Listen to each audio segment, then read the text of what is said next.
regressão de Bert Hellinger, de aonde que estava a emoção dela presa, do problema do psicossomático não estava ali, estava numa outra questão. Então, com amorosidade, nós fizemos o trabalho, introduzi a técnica do gastão psicossensorial, de PRI, que é um processo de poder botar a beta-endorfina para que a pessoa corte o cortisol, e eu introduzi isso na hora que eu fui fazer um trabalho do Bert Hellinger, na hora que seria mais difícil, que teria muita catarse, eu a preparei antes com a coerência cardíaca para poder ela fazer sem catarse, sem sofrimento, ela fazer uma despedida saudável. E isso é muito importante, que a gente não deixe o nosso paciente em catarse. Talvez a gente se emocionou, mas essa pitadinha de emoção no final era muito importante. Pode falar, vem cá para você falar. Eu achei diferente o choro, que foi aquele choro que o Gastão fala de limpar o choro da alma. Foi como se estivesse lavando, não foi aquele choro sofrido de... Não, aquele choro... E depois suave, no choro da emoção de ser acolhida também, né? De ser acolhida, né? Também. E por você, né? Sofia Bauer. Obrigada. Então, quando nós trabalhamos com o nosso paciente, não é para botar ele em catarse, para ele ficar lá sofrendo. Prepara ele para poder fazer a despedida, que é tão difícil, que ele não conseguiu a vida inteira até hoje.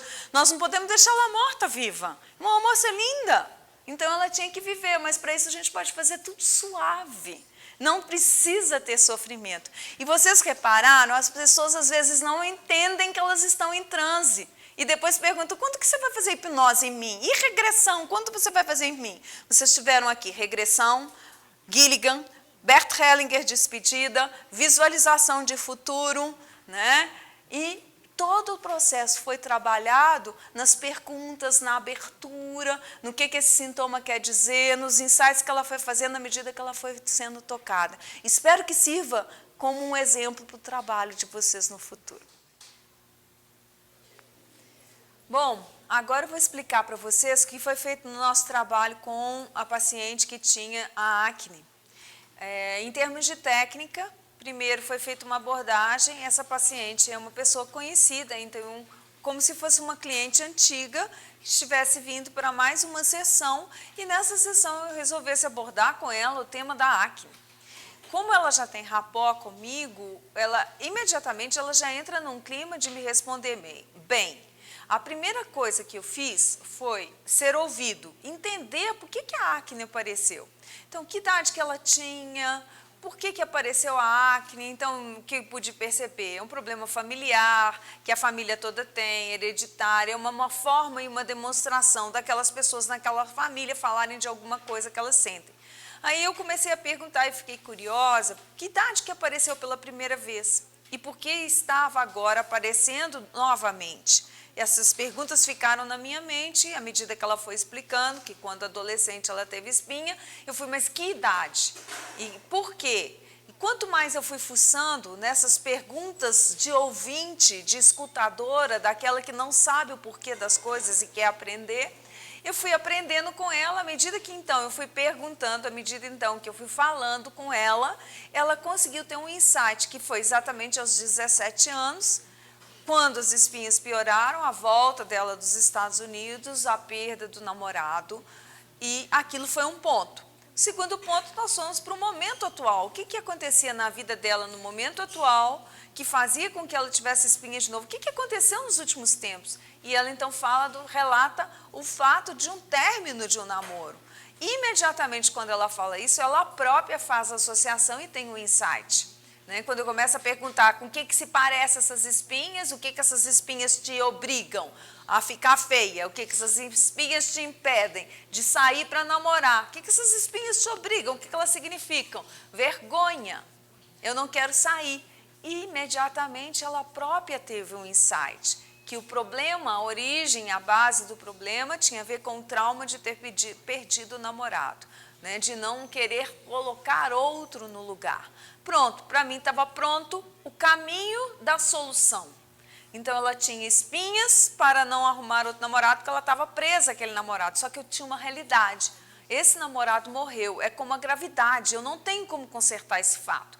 Quando nós não temos como consertar um fato, nós temos que aceitar o fato. Então, nós vamos ajudar o nosso paciente a aceitar o fato, aceitar a perda, o luto, o sentimento negativo, o fato de ter miopia, o fato de ser aleijado, o fato de ter algum problema físico, não importa o que seja, mas nós vamos ter que fazer ele aceitar. Então, eu já sabia o que eu ia fazer. Eu ia fazer uma regressão e ia levar dentro dessa regressão a fazer o Bert Hellinger para ela despedir do namorado, fazer a licença com ele para ela poder continuar viva e depois um dia, se houver outra vida, encontrar com ele, se não, pelo menos estávamos desfazendo esse laço para que ela continue viva, vivendo a vida viva e não mais morta-viva, tentando se esconder da vida, sendo bela, sendo bacana, escondendo-se da vida através de um sintoma.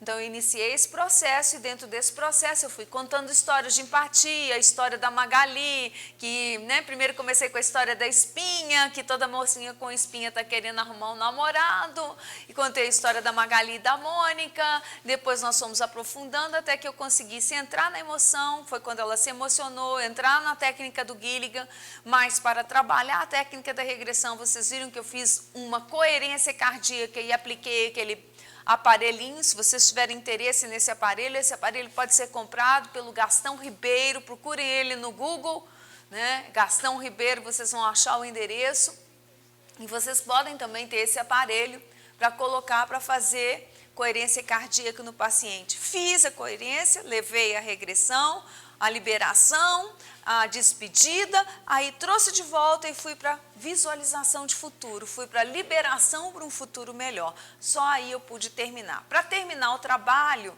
era muito importante para ela, naquele sentimento de vergonha, que ela fosse muito bem acolhida. Então, eu me lembrei que na festa de 15 anos da minha filha, eu pensei em alguma coisa que eu pudesse mostrar para minha filha, que ela estava fazendo 15 anos, que ela era abençoada, que ela era querida, e que agora ela se tornava uma moça, e que ela poderia se casar, e que ela poderia ter um brilhante futuro. Eu quis cantar para ela, entre aspas, claro que na voz do Roberto Carlos e não na minha, porque senão eu iria chorar, como de fato chorei. Eu queria mostrar para ela que ela era muito linda, e muito amada, e que não precisava ter vergonha de nenhuma espinha, que aquela casquinha ia sair toda, como a sugestão hipnótica tinha sido feita, e que toda que ela poderia tirar aquele zíper daquela armadura, e que daqui para frente ela pode criar uma pele nova. Então eu deixei a sugestão pós-hipnótica de fazer a pele nova, e deixei a música para ela. Então, essa é a explicação do trabalho que nós fizemos, etiquetando cada parte como foi feito.